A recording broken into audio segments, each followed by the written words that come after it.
And how is it static description?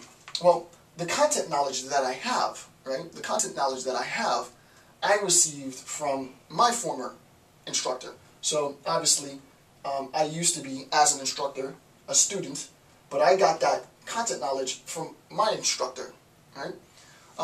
Nothing has changed in the transference of this knowledge, right? This knowledge is still the same.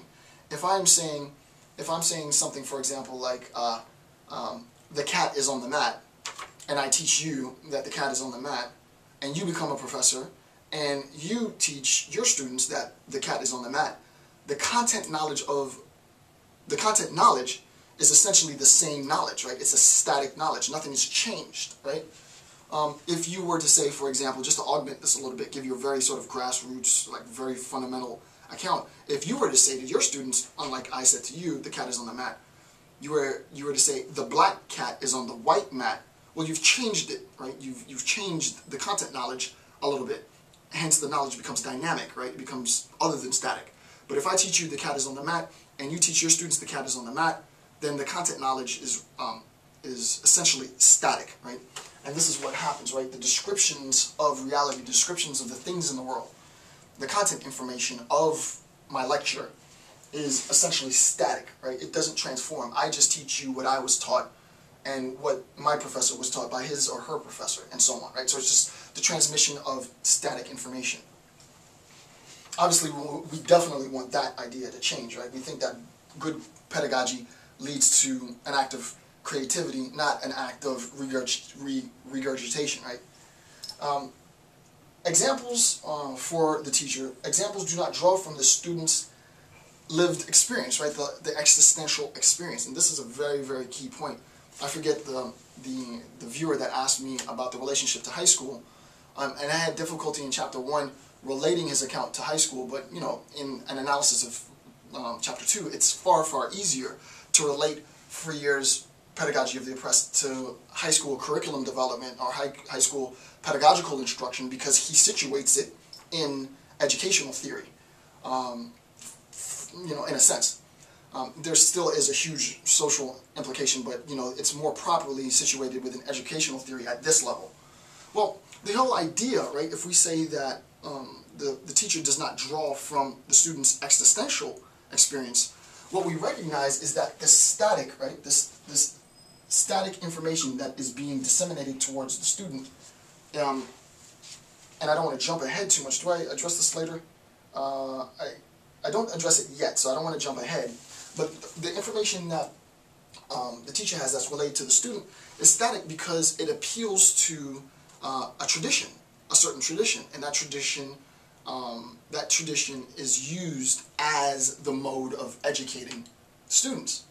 If the student's existential lived experience, right, does not relate, or they perceive that there is no relationship between the content information, the blah blah blah, that is being stated, and their lived experience as a young, from my state, a young black male inner city urban student, what does Shakespeare's Romeo and Juliet have to do with my life, right? If the instructor cannot see that disassociation between the content information on the one hand and the lived experience of the student on the other, then there's absolutely no way the student's going to retain any of this information, right? Because this doesn't pertain to me, right? So the student, the teacher rather, has to recognize that insofar as he or she is disseminating, quote unquote, and we're going to transform even that, but at this point, insofar as he or she is disseminating this knowledge, this information, what the instructor needs to recognize is that the existential experience of his or her classroom is going to vary by individual.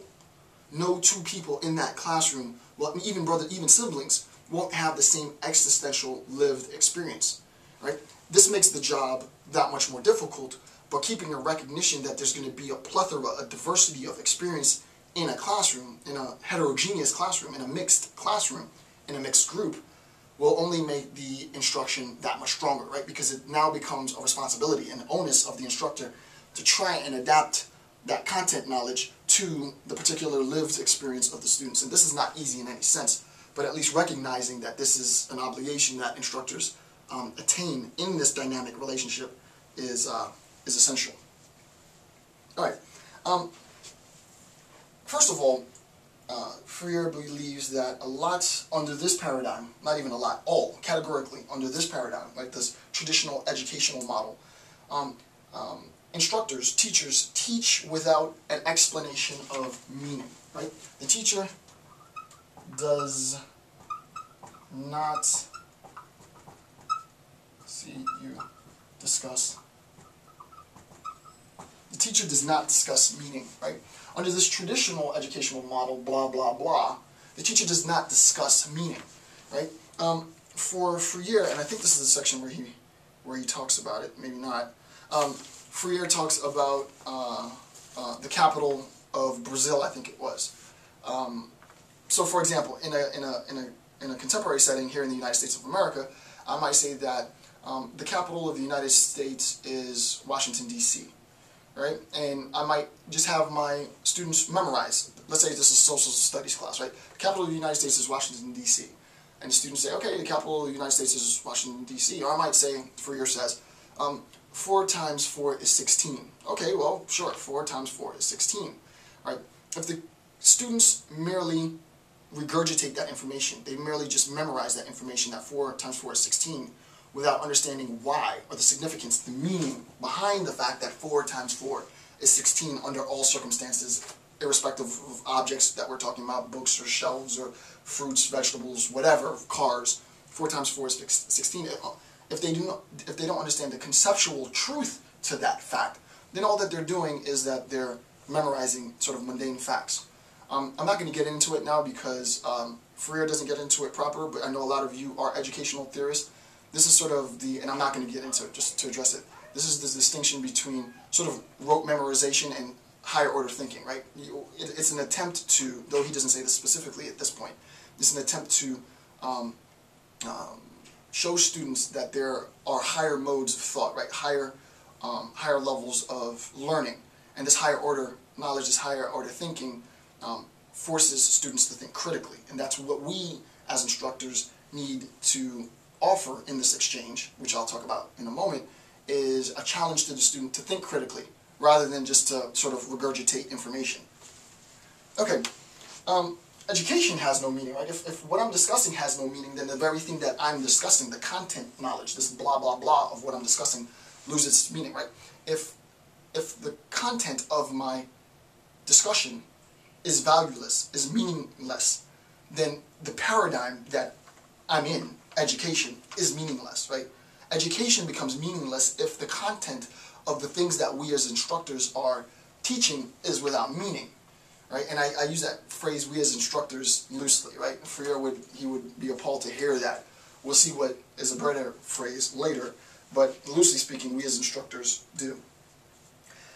There's rote memorization without understanding, right? As we said, if we don't have a discussion on meaning, well, we cannot we cannot make sense to the things that we hear or the things that we read. And this is a problem that you will see in maybe 6 through 8 middle school education, right? There will be stress on fluency, right? And maybe even proficiency, but comprehension gets lost in the wayside, right? So the student can read quickly, the student can identify the words quickly, but the student isn't comprehending what he or she has read. And insofar as comprehension is lacked, and when you ask questions, the student can't tell you what they've read, then everything that they've read is meaningless, right? Because there hasn't been a discussion on meaning, right? The point is, it's more important, Freire would even argue, and I would argue this as well, it is more important in that example, sort of trite example, but in that example, that the student has comprehension of meaning in reading than to talk about sort of how fast the student can read, right? It's less important the speed at which a student reads than it is that when the student reads, the student retains a higher level of comprehension. That's more important than sort of frequency and speed.